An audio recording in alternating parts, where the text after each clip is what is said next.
Hoy en Los Otros Datos platicaremos de la conmemoración del Día Mundial de la Lucha contra el SIDA. Desafortunadamente, hoy en día Quintana Roo está en el primer lugar de casos reportados en el 2023 de VIH. El consumo de drogas puede tener una mayor incidencia en la posibilidad de contagiarse, de contagio. También se ha abierto un poco más, digamos, la libertad de ejercer la sexualidad de una manera más práctica. También viene a propiciar el aumento de tener relaciones sexuales sin protección. Leí hace ya algunos años que en algún momento de la historia de la humanidad el VIH se iba a convertir en una especie de enfermedad crónica. Todavía no llegamos a esa etapa. No, de hecho ya está considerada una enfermedad crónica.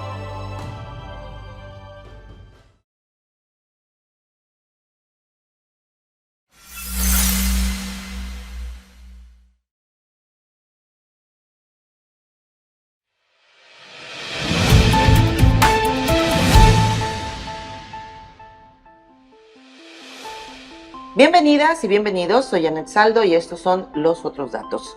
Hace 42 años, en 1981, se habló por primera vez de un raro cáncer que estaba afectando a los hombres jóvenes, principalmente de la comunidad homosexual, el cáncer sarcoma de Kaposi, lo que era la antesala de la epidemia en la que se ha convertido el VIH-Sida. Sin embargo, fue hasta 1983 cuando en París se anunció el descubrimiento del virus de inmunodeficiencia adquirida VIH, vinculando a los pacientes que ocuparon las primeras planas a inicios de los 80 con esta enfermedad. Hoy en Los Otros Datos platicaremos de la conmemoración del Día Mundial de la Lucha contra el SIDA, que es el próximo viernes 1 de diciembre. ¿Qué sabes tú del VIH-Sida? ¿Y a quiénes afecta más? Te invito a que le des me guste, a compartir y a comentar. Si tienes algún tema que te gustaría que abordáramos en Los Otros Datos, déjalo en los comentarios. Vamos a iniciar con un reportaje.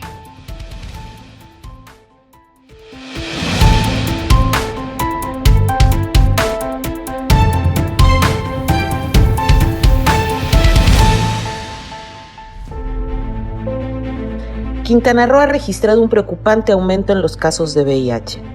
Con un total de 809 diagnósticos hasta la fecha, se proyecta que este 2023 se cerrará con un total de 1,000 nuevos casos en comparación con 900 que se registraron en el 2022.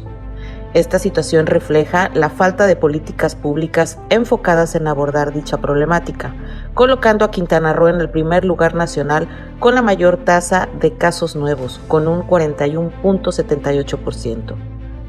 Roberto Guzmán, presidente de Red Positiva Quintana Roo, señaló que la edad promedio de los afectados se encuentra entre los 29 y 34 años.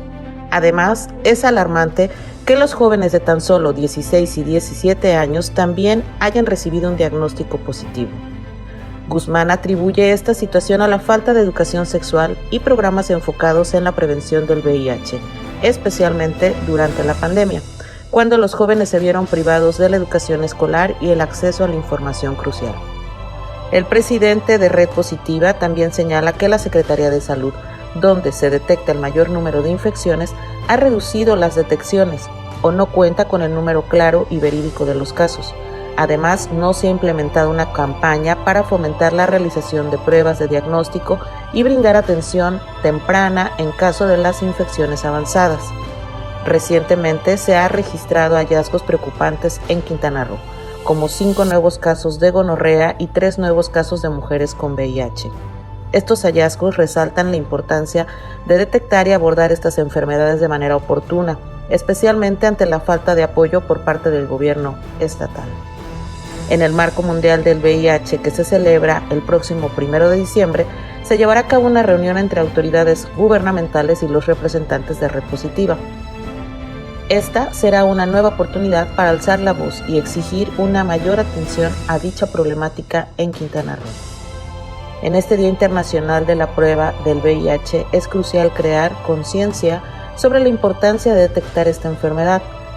Red Positiva ha trabajado desde el 2005 en la atención de jóvenes afectados por el VIH y actualmente están brindando apoyo a jóvenes de 16 y 17 años en casos recientes. El Centro Ambulatorio para la Prevención y Atención del SIDA e Infecciones de Transmisión Sexual es una de las instituciones donde estos jóvenes pueden recibir atención. Red Positiva ha atendido a 120 casos en sus servicios que están disponibles de 9 de la mañana a 6 de la tarde de lunes a sábado. La situación del VIH en Quintana Roo requiere una acción inmediata y una mayor inversión en políticas públicas que aborden la prevención, detección y atención de esta enfermedad. Solo a través de un enfoque integral y una mayor conciencia pública se podría revertir esta alarmante tendencia y garantizar un futuro más saludable para los residentes de Quintana Roo. Con información de Gilda Piña, Click Noticias.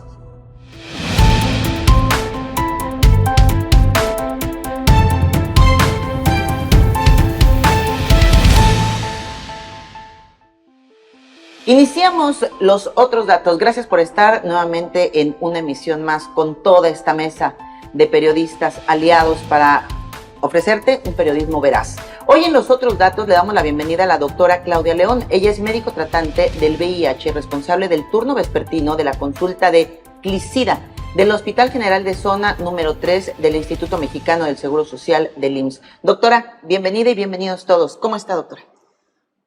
Hola, muchas gracias por la invitación, gracias a los invitados y gracias a tu staff.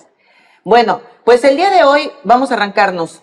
¿Cuál es el panorama general del VIH-Sida en Quintana Roo en este momento? Desafortunadamente, hoy en día Quintana Roo está en el primer lugar de casos reportados en el 2023 de VIH. ¿Qué sucede en Quintana Roo? Pues que es un estado en el que viene mucho turismo, hay muchas discotecas, hay gente que transita mucho. Entonces, ¿esto qué nos genera? Pues obviamente aumentos en el caso de VIH, prácticas sexuales de riesgo, que no solamente los jóvenes realizan estas prácticas, sino también la población adulta en general. Y cada vez con la apertura que hay de las plataformas, donde ahora ya se tienen citas como el Tinder y todas estas plataformas, donde hoy también se ha abierto un poco más, digamos, la libertad de ejercer la sexualidad de una manera más práctica, también viene a propiciar el aumento de tener relaciones sexuales sin protección. Claro, hoy en día hay muchas cosas, muchas prácticas sexuales de riesgo, como les comento, que están muy de moda. Inclusive, por ejemplo, las parejas swinger, el poder compartir a tu pareja con otras parejas, las comúnmente llamadas orgías, que son entre grupos de personas, ¿no? Los cuartos oscuros y todo este tipo de eventos, pues, ¿qué crea? El uso de drogas. Hay unas drogas que son muy famosas, que son los poppers. Son drogas anales que los jóvenes usan para tener ese tipo de relación sexual. Entonces, ¿qué nos lleva a todo esto? Pues que desafortunadamente no le toman importancia a la prevención, es decir, al uso de preservativo. ¿Qué fomenta esto? No solamente los contagios de VIH, sino también de otro tipo de enfermedades de transmisión sexual. Entonces, es muy importante tratar este tipo de temas, hablarlo, platicarlo, porque ahí está la exposición, ¿no? Están los contagios y van en aumento debido a estas prácticas sexuales de riesgo sin pues la prevención adecuada, que es el uso del preservativo. Claro. Doctora, antes de continuar con ese tema, con los números, con los detalles, me gustaría hacer una precisión, que nos hicieras ayudar a hacer una precisión entre qué es VIH y qué es SIDA. Ok, muy bien. Es una excelente pregunta. Siempre está la duda y siempre se confunden los términos, ¿verdad? El VIH, sus siglas, su definición es virus de la inmunodeficiencia humana, es decir, el virus como tal, como si yo diría COVID. Entonces, es el virus como tal. Y el SIDA son las manifestaciones clínicas de ese virus, que pueden ser desde leves a ya muy graves, ¿no? Entonces, ¿qué puede pasar? Puedo tener un paciente que es portador del VIH, es decir, que ya está infectado con el virus y presentar el SIDA.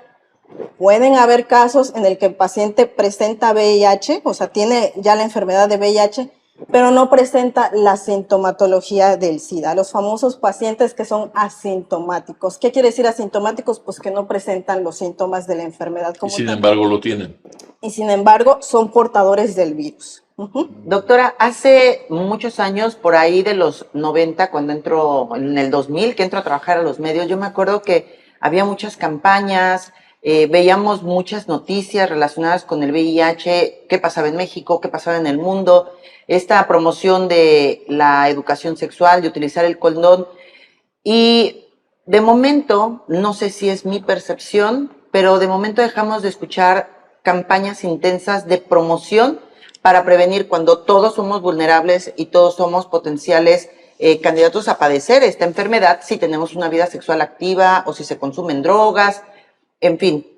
Actualmente, ¿cómo estamos con esas campañas de educación para que la gente sepa qué es, cómo prevenirlo y que se tienen que aparte hacer chequeos periódicos si tienes una vida sexual activa? Ok, desafortunadamente sí ha bajado un poco, digamos, como el tema de promoción. Eso sería promoción a la salud.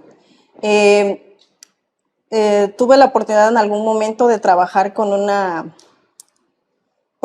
fundación. ¿Qué problema te enfrentas? Que de repente, sí en las escuelas nos decían, pero no hablen de esto, censúrenme esto. Entonces, Es muy común. el hecho de que tú le digas a un adolescente o a un joven cómo usar un preservativo no quiere decir que lo estás ya diciendo, ve y ten relaciones, ¿no? O Claro. sea, se trata de la educación sexual. Entonces, yo creo que ahí sí tendríamos que profundizar, fomentarlo, ¿sí? ¿Por qué? Porque desafortunadamente ahorita hay mucha información con las plataformas que tenemos, Facebook y todas estas, ¿no? Pero desafortunadamente no se informan los jóvenes. Hay también mucha desidia por parte de los jóvenes de decir, bueno, voy a pasar a tener una vida sexual activa. Entonces necesito entender qué responsabilidades me conllevan a eso. Antes en los pueblitos se creía de que, ay, voy a embarazar a mi novia, voy a embarazarla, ¿no? Y ese era el miedo, pero no se veían las enfermedades de transmisión sexual, o más bien se tenía esa ignorancia, ¿no? Entonces, sí es necesario hablar, sobre todo como padres, o más bien acudir con un profesional de la salud y aclarar todas estas dudas que se tienen, ¿no? Referente a la vida sexual. Doctora, yo tengo dos preguntas. Al principio, cuando se inició esta enfermedad, digamos la pandemia o como se le llame, eran predominantemente los contagiados eran varones, eran hombres, ¿no? Como decían, de la comunidad homosexual, por lo general. Pero después empezaron a contagiarse también las mujeres, inclusive los niños, ¿no? Los nonatos inclusive. La pregunta es esta. ¿El VIH se puede contagiar por vía anal y por vía vaginal? Primera pregunta. Segunda pregunta, ¿qué proporción es de varones, de hombres, y qué proporción es de mujeres en la actualidad? Ok, sí, definitivamente el VIH se puede transmitir por vía anal y vaginal. Al no usar preservativo, un método de barrera que impide este intercambio de fluidos, sí se puede contagiar, definitivamente. El porcentaje en sí de hombres y mujeres, actualmente, según los datos del Sistema de Vigilancia Epidemiológica del segundo trimestre del 2023, para el 2023 hubieron nuevos casos, que fueron un total de 478 casos de contagios del VIH en Quintana Roo. Muchos nuevos casos, ¿no? En relación a hombres fueron 418, o sea, fue más los hombres, y en relación a mujeres 60 casos, ¿sí? Entonces, sí son muchos. En total, en México, para el 2023 fueron 9.035 casos nuevos de VIH. ¿Sí? Doctora, y en la proporción de la población, es decir, 400, es decir, ¿cuántos esos son los casos que se detectan, ¿no? Pero ¿cuántos son los activos? También está ese dato. Bueno, referente a Quintana Roo, el total de casos de pacientes portadores de VIH desde 1883, 1983, Ajá. cuando se inició el conteo, al 2023, son un total de 10.490 casos de pacientes portadores en Quintana Roo de Terrible. VIH. Ok, ya los Quintana Roo, acumulados. los notificados. Sí. Son los Impresionante. notificados. De los cuales hombres son 8.692 y mujeres 1.700. ¿Y de esas cuántos ya fallecieron? Bueno, Eso habla de que también hay más promiscuidad entre los sí, hombres. pero lo que yo quiero que las mujeres. hacer en la comparación es si en el momento, porque hubo una época en los 90s, principios de los 2000, donde los casos eran, vamos a decirlo así, exponenciales, o sea, y además el tema estaba era un tema de todos los días. Candente, sí. Entonces, obviamente en ese entonces nuestra población era X cantidad. Si con base en esa población que había y con la que hay ahora, la proporción sigue siendo igual, ha Del disminuido. 2017, o sea, los datos que comenta la doctora datan de 1983, cuando se detecta exacto. y se empieza a tener ya un registro de. Sí. Del 83 al 2012 fue creciendo paulatinamente, pero del 2015 al 2019, que es donde se brinca impresionantemente. Ustedes vean las estadísticas que maneja la Secretaría de Salud en la página de la Secretaría de Salud, salud.gov, salud, bueno, ahorita les doy la página, pero aparece desglosado año por año cuántos casos y cuántos de esos son hombres y mujeres. Pero en los años 2017, 2018 brinca haz de cuenta, de 900 casos, brinca a 2,000 y cacho, a 2,500, 3,500, o sea, esos años, a partir del 2017 a la fecha, después se redujo nuevamente el porcentaje de casos, pero es increíble cómo a partir de que empieza, yo considero, habría que preguntarle a un experto en cuestiones de números y de estadísticas, pero yo relaciono que el número de incrementos de casos viene cuando se empieza a hacer uso más de las tecnologías, cuando hay un intercambio más fluido de comunicación, porque es impresionante el número de casos, de incremento de casos que hay en estos años. Entonces, como al principio comenté, yo sí creo que tiene que ver mucho, aparte de todo, que estamos en una zona turística, sí. Cancún, Playa del Carmen, Cozumel, Isla Mujeres, todo lo que es la zona norte de Quintana Roo, que es donde más casos se presentan. Y tremenda vida nocturna, ¿no? Así es. Sí. Sí. Pudiera también tener que ver que ya es de más fácil acceso las pruebas, porque antes a lo mejor estaban en el Seguro Social, ahora hay muchas asociaciones civiles que tú llegas, te hacen la prueba, es gratuita y entonces las personas están yendo también a hacerse más sus pruebas, porque a mí me parece que esta cifra es muy conservadora. ¿Cuánta gente afuera hay que no sabe que está contagiada? Sí, es correcto. Definitivamente las asociaciones civiles han venido a ayudar muchísimo, sobre todo en las detecciones. Las pruebas rápidas, como la prueba que se hace, la rápida de sífilis, la de VIH, son pruebas rápidas de detección. Entonces, si un paciente llega a salir positivo en una prueba, tiene que acudir con su médico y realizarse una prueba confirmatoria. Recordemos que las pruebas rápidas no son del todo fiables, ¿sí? Pueden haber falsos positivos y decir el paciente, ya tengo VIH con una prueba positiva. Eso no. Tiene que ir con su médico y realizarse la prueba confirmatoria para descartar o ya tener el diagnóstico de VIH. ¿Cuál es el protocolo, doctora, una vez que se detecta un paciente con VIH? ¿Cuál es el protocolo que ustedes implementan en el IMSS? Ok, bueno, en el IMSS afortunadamente contamos con la unidad de medicina familiar, que es la unidad que le brinda servicio pues a los miembros que son derechohabientes y también a la familia, ¿no? En los casos de VIH, el paciente tiene que acudir a su unidad más cercana con una prueba ya sea pues rápida o simple y sencillamente para hacerse un examen médico general.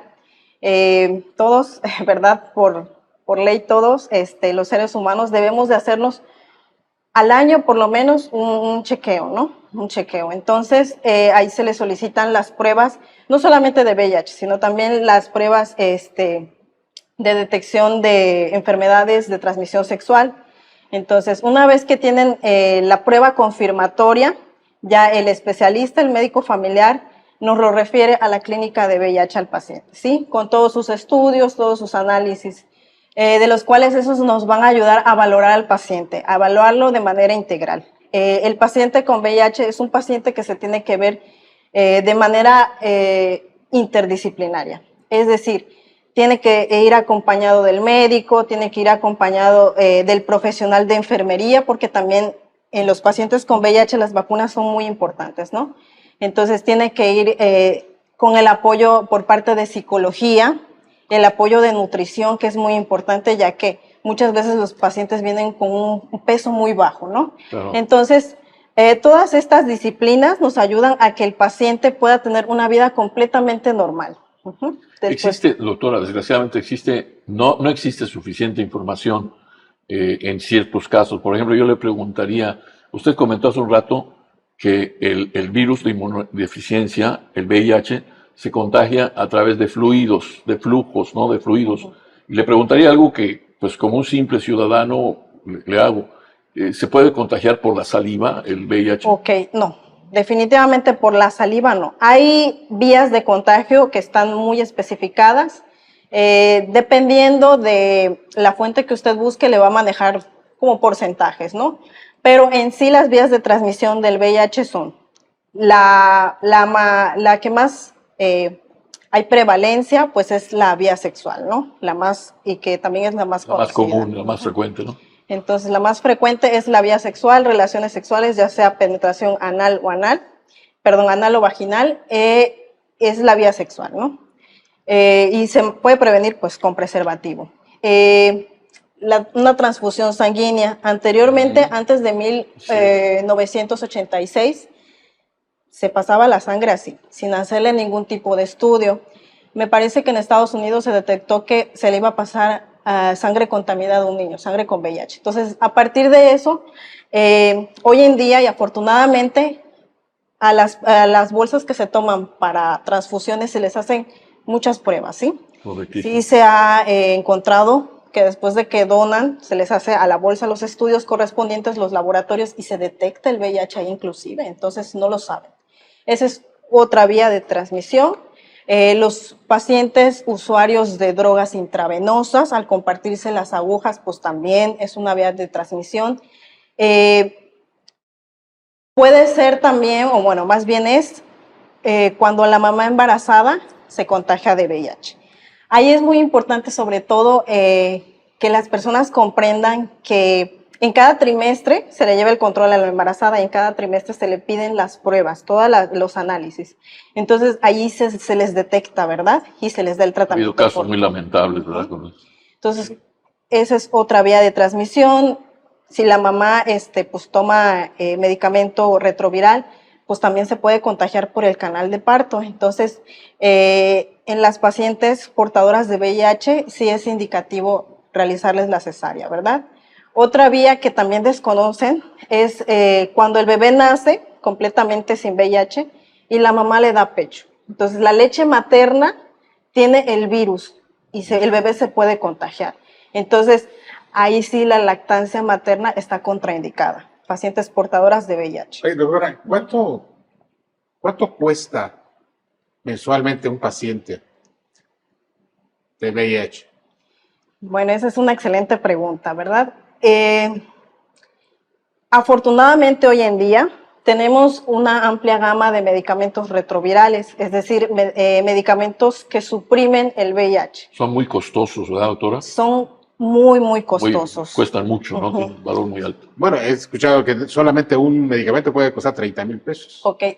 Se manejan diferentes precios dependiendo, pues ahora sí que, pues el costo del medicamento, ¿no? Hoy en día tenemos coformulados en una sola tableta, o sea, con una sola tableta el paciente ya se puede controlar. Sí es muy caro, rondan entre los 15,000 a 20,000 pesos el frasco de 30 tabletas. Hagan cuentas al mes de 15 a 20,000 pesos, es muy costoso. Es un dineral. Y estamos hablando de las cifras de los pacientes que tenemos, ¿sí?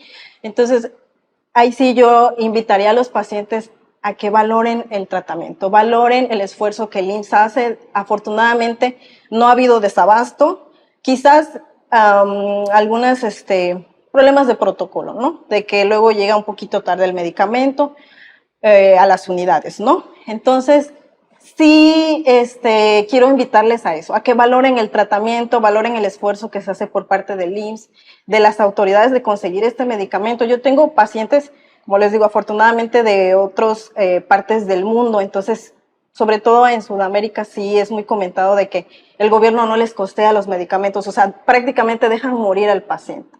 Entonces, sí, por favor, valoren el tratamiento, tómenlo, tómenlo diario. Es un medicamento que les puede salvar y pueden llevar una vida completamente normal. La calidad de vida que llevan es extraordinaria. Hoy han cambiado mucho las condiciones de los pacientes con VIH.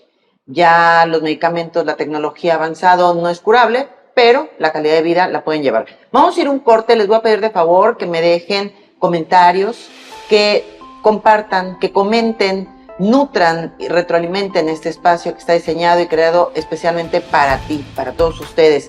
Vamos a un corte, regresamos y seguimos hablando del VIH y el SIDA, estadísticas, las formas de contagio, tratamientos y muchísimos más datos que te van a ser de utilidad.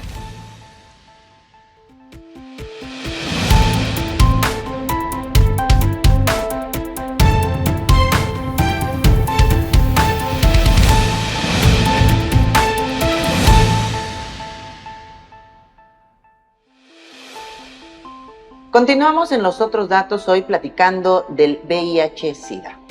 Tenemos como invitada especial a la doctora Claudia León, médico tratante del VIH, responsable del turno vespertino de la consulta de Clicida del Hospital General Zona número 3 del Instituto Mexicano del Seguro Social aquí en Quintana Roo. Y te voy a compartir otros datos del instituto y el tema de los tratamientos que se abordaban hace un momento y que son muy costosos. El primer caso atendido en el IMSS fue en 1983. Es decir, que prácticamente cuando anuncian la existencia del virus. Esto fue en el entonces Hospital de Cardioneumología del Centro Médico Nacional. El IMSS fue la primera institución pública en México en proveer medicamentos antirretrovirales en 1992, casi 10 años después. El IMSS diseñó y organizó el modelo de atención por clínicas especializadas después, que se utilizaron como estándares para el resto de los servicios dirigidos a este tipo de pacientes. Desde el 2009, el IMSS conformó el grupo de expertos en resistencia a antirretrovirales, encargado de analizar los casos de fallas previas y de emitir recomendaciones en el tratamiento. El tema, ya lo decían aquí los compañeros, además es muy costoso, y tú tenías una pregunta sobre el tema de los tratamientos. Sí, hablaba usted, doctora, de pues la gente invitaba a que valoren el tratamiento y que pueden llevar una calidad de vida pues muy buena. Y la pregunta es esa, las personas consideradas sanas o que no tienen este virus, pues tenemos una esperanza de vida, no sé, de 80 años, por decir algo, aunque dicen que en los últimos 5 años se ha reducido a 10. Luego lo vamos a platicar. Pero vamos por 80 años de esperanza de vida. Tomando en cuenta eso como base, la esperanza de vida de alguien con VIH, ¿de cuánto es? ¿Se mantiene o se reduce? Como tal, es muy importante esa pregunta. Puede ser llevando el tratamiento adecuado, llevando una alimentación sana, ejercicio, el paciente puede vivir sin ninguna complicación, completamente bien. Casi normal. como una vida normal. No, completamente normal, Eso, ¿sí? Completamente. Completamente normal y sí, con los retrovirales actuales que se tienen, pues más de 50 años. Más de 50. Más de 50. Ahora, su convivencia sexual, la convivencia sexual de un paciente con VIH, ¿tiene que ser con otro igual o cómo funciona su relación sexual, digamos, de un contagiado? ¿Cómo se maneja, pues? Ok, en sí, los pacientes que son portadores de VIH definitivamente tienen que usar preservativo. ¿Por qué? Porque está el riesgo, nosotros le llamamos en términos médicos a lo que se llama mutación. ¿Y qué significa una mutación? Una resistencia al tratamiento, ¿sí? Entonces, no porque yo tenga una pareja con VIH, voy a dejar de usar preservativo y no me voy a cuidar, porque el riesgo está en que esta persona me pase una mutación, es decir, la resistencia a algún tratamiento retroviral. Entonces, y además de eso, pues las demás enfermedades de transmisión sexual, ¿no? Claro, como el virus del papiloma, ¿no? El papiloma, sífilis, que es pues muy común, clamidia, etcétera, ¿no? Correcto. Entonces, siempre, aunque sea un paciente que es portador de VIH y esté controlado, siempre tiene que usar preservativo. Doctora, la discriminación, yo me acuerdo, hubo una película, Filadelfia, Filadelfia, sí, en los 90. en los 90, de un caso Muy buena, verídico. Muy clásica. Muy clásica, que hablaba de la Con discriminación, Tom sí, frente a un caso de SIDA. En la época actual, ¿cómo vamos con el tema de la discriminación? Porque hoy tenemos, es más, pequeños que nacieron con SIDA, han crecido con SIDA, Okay. mujeres, hombres. ¿Cómo vamos con De hecho, ese tema? déjame recordarles a la gente, sobre todo a los jóvenes, que no les tocó como a nosotros, como que el tema de la concientización de la enfermedad vino por etapas, ¿no? Primero, dar a conocer qué era el VIH, como en los 80s, a partir del 85, 88 que empezaron las campañas, y después después de concientizar y de cuídate y de promover, vino la etapa también de empatizar con quienes tienen la enfermedad, ¿no? Porque sí se notó muchísimo y hubo una etapa en donde antes no decíamos bullying, pero sí se hacía bullying, Sí, con el claro. tema de personas que estaban, o que se sabía, era así como algo, escóndelo, era el secreto familiar, nadie Sí, podía sí. decir que había un enfermo de VIH en casa, porque entonces se vivía la discriminación, y entonces los gobiernos empezaron a hacer campañas con respecto a la discriminación. Después regresamos a las campañas donde promovían todo lo que era el preservativo, el uso de preservativo principalmente, que es el principal método preventivo para no contagiarse. Y después dejamos de ver campañas, Hubo ¿no? una campaña para desmitificar los contagios. ¿Te acuerdas que había una campaña que era no se contagia porque abraces a alguien, no se Exactamente. contagia porque tomen de Exacto. tu vaso Sí, de agua? sí, sí. Porque hubo un tema de discriminación muy fuerte, gente que despedían, que le quitaban, casi la querían sacar de sus casas, la gente Sí. no las quería tocar. Pero ¿cómo estamos hoy respecto a esa cultura de no discriminar a quienes son portadores del VIH?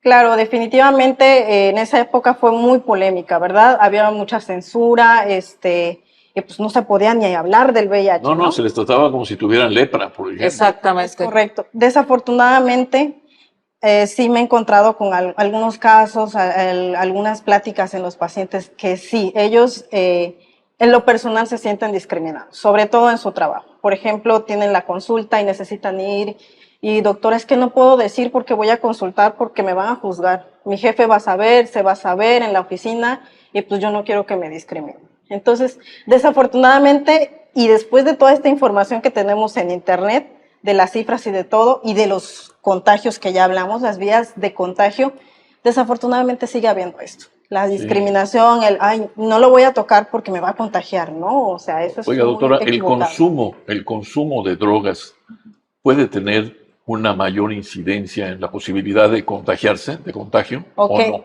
puede haber un riesgo. ¿Por qué? Hay diferentes tipos de drogas. Ya platicamos de las intravenosas. Entonces, los pacientes cuando están en esa pues, fase, ¿no? de probar estas sustancias, pues pueden reutilizar las agujas de otros compañeros y pues obviamente contagiarse, ¿no? Hablamos de los poppers, que son drogas anales. Entonces, esto la usan los jóvenes para tener relaciones sexuales. Pero yo me refiero, además de esto que usted señala, en sus viajes, por ejemplo, ¿no? Porque esas, cuando muchos que consumen droga, pues inician un viaje al paraíso, ¿no? Según, entre comillas. Entonces, en esos viajes no aumenta el riesgo. Por supuesto. Porque se pierde, ¿no? El ser humano pierde el control de sí mismo, se supone. Claro, por supuesto, claro que sí. ¿Por qué? Porque pues se desinhiben, de repente tienen algún tipo de laguna mental, no recuerdan lo que hicieron, desconocen inclusive con quién tuvieron relaciones sexuales. Entonces, y no saben si la otra persona tiene VIH o no, o alguna otra enfermedad de transmisión sexual. Entonces, ahí es donde los pacientes son vulnerables y se pueden dar los contagios, claro que sí. A mí me preocupa muchísimo la falta de hablar de este tema. Claro. Y no, digo, hoy tenemos este programa porque pues en unos días estaremos conmemorando el Día Internacional contra el VIH. Sin embargo, solamente parece que en diciembre se acuerda las autoridades y también los medios que somos corresponsables de la falta de difusión que hay de este tema, y el ver los números asustan, sobre todo asustan. A mí en lo particular me duele muchísimo ver chicos de 17, 18, 20 años ya con VIH. Yo tuve, hace unos años, me partió el alma conocer a una chica de 18 años con VIH, con 2 niños y aparte embarazada. Los 3 niños tenían VIH, que la mamá obviamente les había contagiado. Y son historias dolorosísimas. O sea, ver este tipo de situaciones es muy, muy doloroso, pero cuesta más trabajo hacerles ver a los chicos que se tienen que hacer responsables de su sexualidad.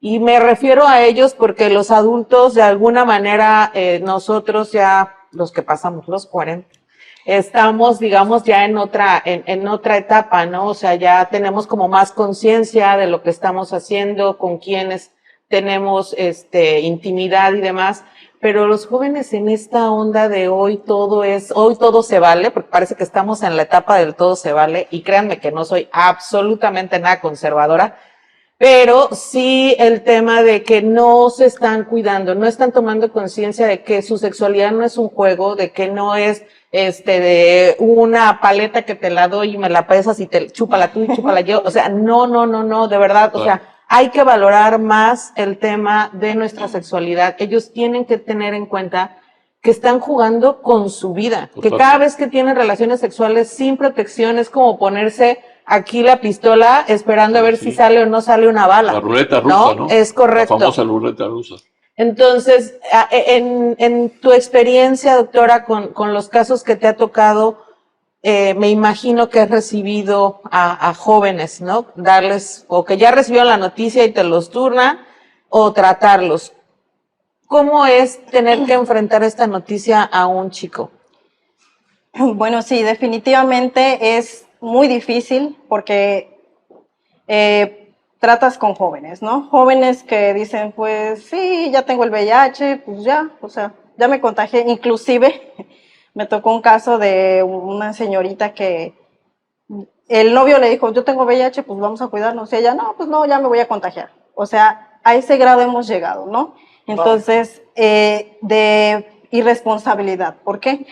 El paciente, ya una vez que va a iniciar la vida sexual, tiene que ser capaz de ver el panorama amplio y de decir, bueno, voy a iniciar mi vida sexual, pero me voy a topar con esto. VIH, infecciones de transmisión sexual, probablemente pueda quedar embarazada.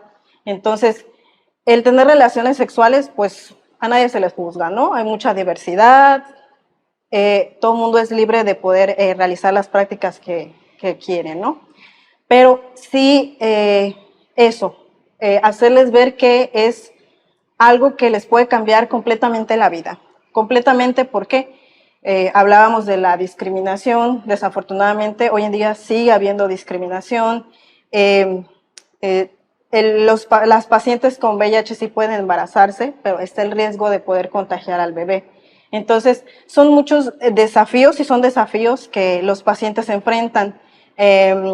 Por ejemplo, el cuidarse más. Si una persona normal, por así decirlo, debe de hacer como ejercicio, dieta, pues ellos deben cuidarse todavía aún más, porque el VIH sí puede deteriorar sus órganos, ¿sí? Si, por ejemplo, tenías alguna predisposición genética para algún tipo de cáncer, pero no sé, por cuestiones de salud, de ejercicio, de dieta, no lo ibas como a manifestar, probablemente el VIH sí te lo pueda detonar. Entonces, son consecuencias, el paciente tiene que ser responsable, vivir con VIH, sí pueden llevar una vida completamente normal, pero con ciertas pues cosas, cuidarse, ¿no? Ahora, En algún momento leí hace ya algunos años que en algún momento de la historia de la humanidad el VIH se iba a convertir en una especie de enfermedad crónica. Todavía no llegamos a esa etapa. No, de hecho ya está considerada una enfermedad crónica. ¿A qué se refiere crónico? Pues es un padecimiento que se va a quedar. Desde que se infecta el paciente lo va a tener para el resto de su vida. Okay. No hay cura como tal, eso es muy importante decirlo. No, hasta ahorita no nos ha llegado ningún informe, algún artículo científico en el que diga esta es la cura del VIH. No, es una enfermedad que se controla. Hay un caso internacional que dicen que se curó, el de Magic Johnson, la de los basquetbolistas. Sí. O sea, sí puede haber casos de cura. Ahí se tendría que estudiar muy bien, ¿sí? Como les comento, a veces hay pruebas y me han llegado pacientes así, con pruebas rápidas que dicen, ya tengo VIH. Y se le tienen que hacer las demás pruebas para demostrar efectivamente la prueba confirmatoria que el paciente tiene o no tiene. Esa es una. Otra, sí hay estudios, hay muchos estudios, ¿no? Ahorita la tecnología va avanzando mucho, hay medicamentos que se están protocolizando, ¿no? Hay medicamentos inyectados, hay uno que es como un implante que se les va a poner al paciente, entonces es mucha investigación. Sí, por ejemplo, ahí habría que ver qué tratamientos le dieron. Me parece que fue un trasplante de médula que tuvo el paciente. Entonces, recordemos que la médula es la célula madre, o por así decirlo, de nuestras defensas. Entonces, sí pudiera ser un parteaguas para un tratamiento, pero ahí habría que ver muchísimas cosas. Para empezar, yo considero que cada paciente se debe de estudiar. Nosotros, para brindarte un tratamiento retroviral, te tengo que estudiar completamente al paciente, ¿no? Para ver cuál es el que más le conviene en base a las necesidades y a la edad del paciente, ¿no? Entonces, ahí habría que ver cuánto también sería el costo. El costo, por ejemplo, de un trasplante de médula, pues es muy caro. El especialista que lo va a hacer, la infraestructura. ¿De dónde sacas Entonces, hay muchas cosas que se tienen que valorar y no todos los pacientes pudieran ser candidatos, ¿no? Pudiera ser el paciente que está bien sano, bien controlado, porque también tendría que tener una supresión del virus. Entonces, habría mucho que estudiar. Yo tengo otra pregunta, doctora. ¿Qué cantidad de los pacientes actuales en Quintana Roo, específicamente, están en condición de calle? ¿Qué porcentaje de los actuales pacientes de VIH están en condición de calle? Mira, y sí sería muy difícil, no hay un dato como tal. Yo los veo en la consulta y obviamente nosotros hacemos la historia clínica. Entonces, en base a ello obtenemos los datos personales. Pero sí los hay, ¿no? Sí hay pacientes así, también pacientes que se dedican al sexo servicio también. Entonces, ¿todavía? Sí, hay muchísimos pacientes. ¿Con VIH? Con VIH. Ah, caray, pues apúntelo. Sí, sobre todo en el grupo de los transexuales, ¿no? De las personas que se dedican directamente al sexo servicio. Hoy también dentro de los grupos vulnerables, de acuerdo a los datos oficiales, nos hablan de las mujeres, amas de casa, que no pueden obligarle a los maridos a utilizar preservativo y que son ellos quienes regularmente las contagian, ¿no? Sí. En todo lo que es la zona ejidal de Cancún, todas las regiones 200 es donde las asociaciones civiles que hacen estas pruebas gratuitas es donde más han encontrado los casos de VIH, nuevos casos, y bueno, nos indica Red Positiva, que es una asociación ya con muchos años aquí en Benito Juárez, que ellos se dedican a hacer campañas de estas pruebas gratuitas ahora en jóvenes menores de edad, sobre todo, que se están ofreciendo las pruebas gratuitas, que pues cada vez son más los jóvenes menores de 18 años que están teniendo esta enfermedad o que se les está detectando, ¿no? Obviamente, la edad en la que inician hoy los chicos, su vida sexual es mucho menor que en los 90, en los 2000. Hoy, en promedio, los chicos están iniciando su vida sexual entre los 12 y los 15 años de edad. Entonces, pues, sin ningún tipo de información, sin ningún tipo de protección, están mucho más expuestos a esto. Que ese es el dato que a mí me llama la atención de esta plática. La prevención tiene su gran pilar en la educación. Es correcto. Sí. Si Y cuando no quieres sabes, hacerla, te critican. Y cuando ellos llegan a querer promover y crear esta conciencia, esta responsabilidad de los papás, de guía, de educa a tu hijo, de pues si ya hoy están teniendo relaciones sexuales mucho más jóvenes, lejos de decirle, y tú no lo vas a hacer, es, ok, ¿cómo te vas a cuidar? Tienes que cuidarte, ¿cómo va a ser los responsables?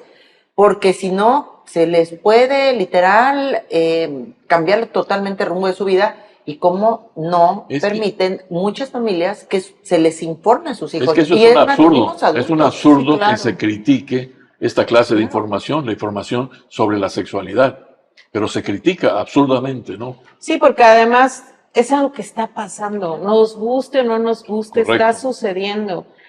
Y los papás no vamos a solucionar nada volteando, haciendo como que no me doy cuenta. Por supuesto que todos los papás conocemos a nuestros hijos, a nuestras hijas, y sabemos cuando algo está pasando. O sea, sabemos cuando están empezando a consumir drogas, empiezas a ver cambios en ellos. Sabemos cuando empiezan a tener relaciones sexuales, hay cambios sobre todo en la mujer físicos cuando una chica empieza a tener relaciones sexuales. Hay cambios en el carácter, hay cambios en la forma en que tú ves cómo se tratan los novios, te das cuenta cuando ya tienen relaciones sexuales. No basta. Entonces, o sea, no sirve de nada ocultar las cosas o hacer como que no pasa o yo no le voy a decir, o si tú, los Ya papás los se atreven adultos, a decirle a los hijos, estás teniendo una vida sexual, hay que ir al doctor. Ay, ¿cómo crees, mamá? No, o tú no me hables de eso. Ay, yo lo sé todo, yo lo investigo. No, señores, es importante sentarse a la mesa y hablar con sus hijos de lo que está pasando. No basta con encomendar a los hijos a la divina providencia. No es suficiente. Hay que atender estas campañas de salud que son fundamentales. Y también los adultos jóvenes, los adultos, porque hoy la incidencia del divorcio está muy alta, por ejemplo. Entonces salen de nuevo las personas, buscar segundas nupcias, se abren a nuevo tipo de relaciones. Ay, aunque no se divorcien. Hay los índices de infidelidad que más bien yo creo que los índices de infidelidad. Los modelos de convivencia social están cambiando y tiene que cambiar paralelo a ello también esta cultura de prevención y hoy todos la tenemos que abrazar porque desde un adolescente hasta un adulto puede contagiarse y ya escuchamos que no solo es un tema de sexo. Hay más formas de contagiarse y tenemos que tener el cuidado y la procuración cada uno por su persona. Es más parte, obviamente, del estigma de hablar del VIH cuando se empezó a hacer público. Era justamente el tema de que solamente era como una enfermedad que se detectaba a cierto grupo de la sociedad, que era la comunidad LGTB. Entonces, y después de que ya se fue como normalizando un poco más hablar del tema, lo asociaban con la promiscuidad también. Entonces, era una enfermedad que daba vergüenza. O sea, imagínense, cargar con esta horrible noticia de que eres portador de VIH, pero aparte de todo, ¿cómo te va a juzgar la gente con respecto a por qué tienes esa enfermedad? ¿No? Sí, o sea, estigmatizado. Es que entonces, porque además en este país, en general en México, todo lo que nos pasa es por culpa de uno, ¿no? Si a una mujer la violan es porque iba vestida de manera sugestiva, ¿no? Loco. Ajá, si te enfermas de VIH es porque eres un irresponsable y porque tienes relaciones con medio mundo. Entonces, todo lo que nos pasa tiene que ver con lo que uno hace o no hace, y es importante que cambiemos esta mentalidad, que todos seamos parte del movimiento. No basta con lo que hace la Secretaría de Salud, las instituciones públicas como el IMSS, las asociaciones civiles que están dedicadas a atender esta problemática, los medios de comunicación, en difundir.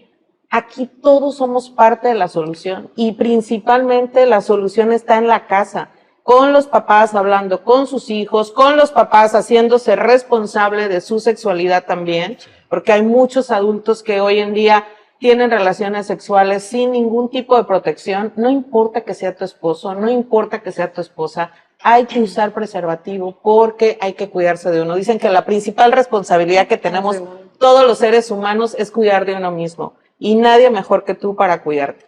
De acuerdo. Es correcto, definitivamente. Yo sí quisiera decir esto, hay que ser empáticos. ¿Por qué? Porque haciendo un recuento, digo, ¿cuántas veces estuve expuesta a que posiblemente me hubieran contagiado, no? Entonces, sí hacer esto de ponerte en el lugar del paciente, en decir, o sea, ya tiene un diagnóstico de esta enfermedad en el que toda la vida va a vivir con ella, ¿no? Entonces, tratar de no juzgar. Es muy fácil juzgar y decir, no, pues es que andaba por ahí o andaba por allá o así, Sí. ¿no? Entonces, siempre ponerte en el lugar del paciente, de la persona, de decir, bueno, pues tal vez a mí me pudo pasar, ¿no? No juzgar, tratar los familiares, sobre todo de los pacientes, apoyarlos, ¿sí? Ellos necesitan el apoyo, el sentirse en su casa, el estar en esa red de apoyo que tienen, que son sus familiares, ¿sí? Y definitivamente la prevención está en uno, el cuidarse está en cada individuo.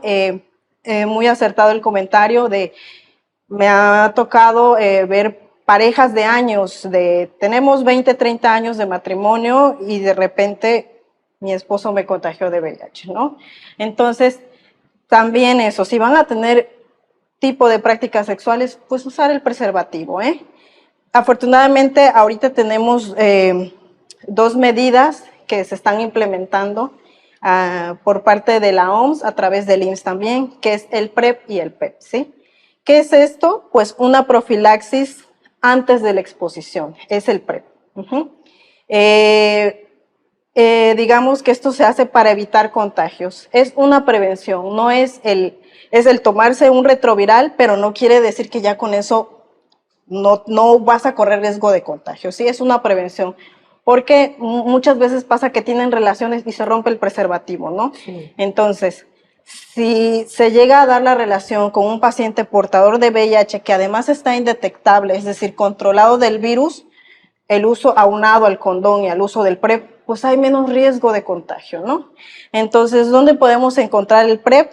Hay que acudir a su unidad de medicina familiar y preguntar por el PrEP, se les brinda toda la información. ¿A quiénes está dirigido el PrEP?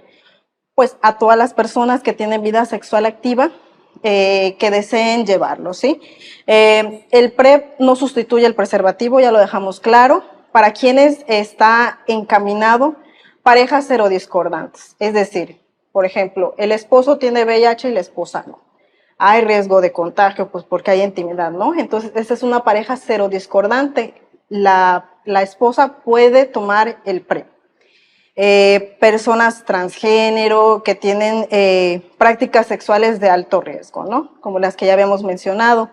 Hay esquemas para el PrEP y es muy importante aquí que el paciente decida, lo voy a llevar, porque tiene que llevar su proceso, tiene que hacerse sus análisis cada 3 meses, tomar la pastilla, porque pues, si no la tomas, pues no te va a hacer efecto, ¿no? Y el PEP, que es una profilaxis postexposición. ¿Qué quiere decir? Que es, ya cuando tuviste el contagio, puedes tomar un retroviral que te puede ayudar a disminuir el porcentaje de contagio, ¿sí?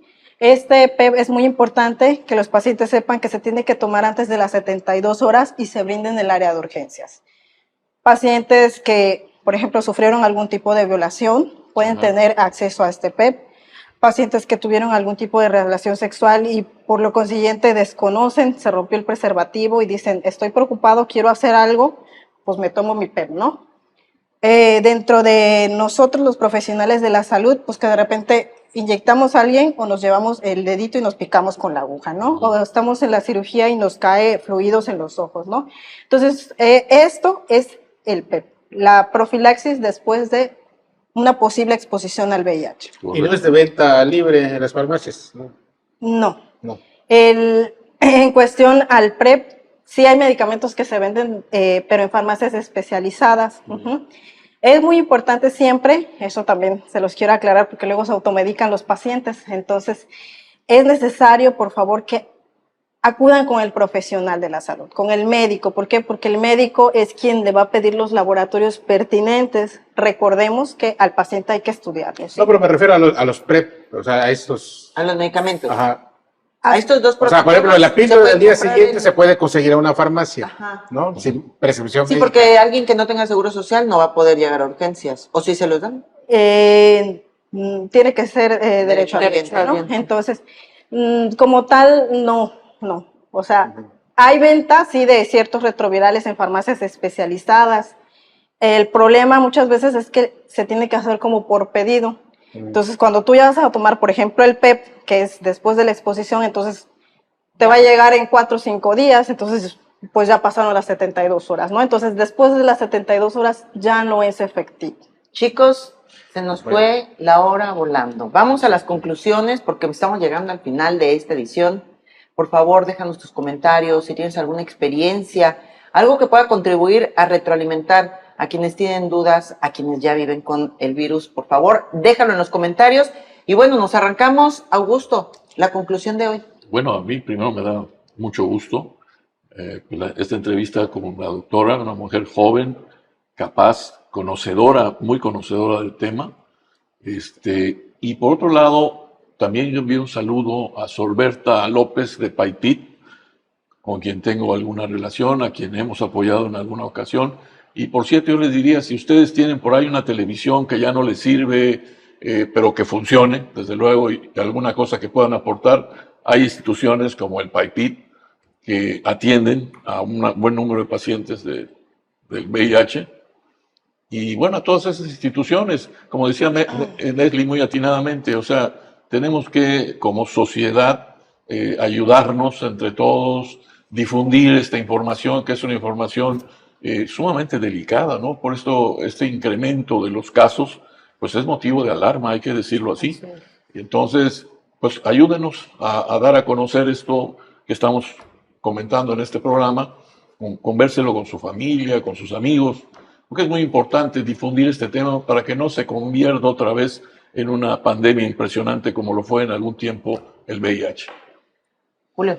De hecho, dice que es la pandemia silenciosa, ¿no? O Sí, la denominan. Dormida, sí. Pero bueno, afortunadamente, como nos ha planteado la doctora, hay avances en el tratamiento, pero sobre todo, yo creo que la prevención, qué bueno que haya estos avances médicos en la ciencia, pero sobre todo antes de tener que acceder, que ir a esa opción, mejor la prevención.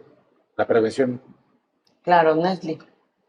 Solo recordarles que Quintana Roo es el estado con mayor número de casos de contagios de VIH en el 2023. Se estima que vamos a cerrar con 1,000 nuevos casos de VIH en el estado. Los estados que le siguen son Colima, Yucatán, Tabasco y Veracruz.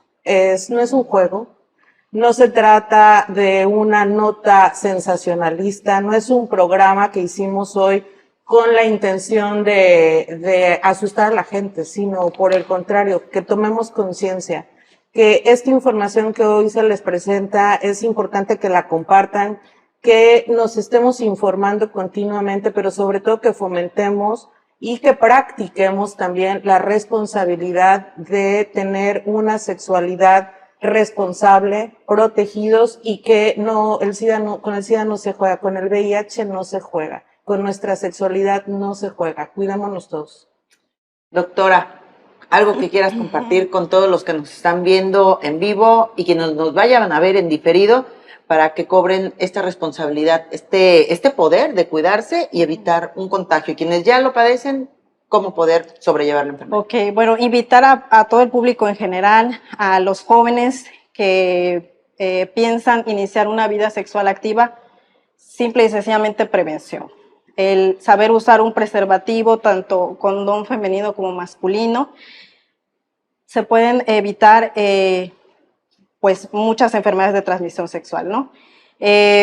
Invitar a mis pacientes, acudan a sus citas, háganse sus análisis, realmente tomen el tratamiento a como se les indica, y invitar a acercarse a su unidad de medicina familiar para el PrEP y para el PEP. Y en general, ahí está la prevención, ahí está el apoyo, la información, y también que se hagan sus chequeos, por favor. Si son pacientes que tienen estas prácticas sexuales de riesgo, realícense sus análisis, sus chequeos. Un diagnóstico a tiempo te brinda una mejor calidad de vida, que tú puedas ser un paciente que inicie tu tratamiento en estadios tempranos de la enfermedad y prevenir el SIDA. Pues ahí están las recomendaciones, las formas de contagio, algo de historia del SIDA que se conmemora la fecha para recordar que tenemos que prevenirlo este viernes 1 de diciembre. Estos son los otros datos. Como siempre, muchísimas gracias por acompañarnos. Recuerda darle me gusta, comentar, compartir, dejarnos temas que te gustaría que abordáramos en esta edición que hacemos especialmente para ti. Los otros datos, una producción de Producciones Veraz dirigida por el señor Víctor Vera, en alianza con Click Noticias, con Palco Quintanarroense y Ruptura 360. Gracias a la doctora Claudia León, médico tratante del VIH, responsable del turno vespertino de la consulta Clicida del Hospital General de Zona número 3 del Instituto Mexicano del Seguro Social. Y gracias, por supuesto, a quienes están detrás de cámaras, Cela Serrano, Bruno Tapia y Antonio Sabido, quienes hacen posible que hoy nos estés viendo y tengas esta información de valor para que cuides tu salud.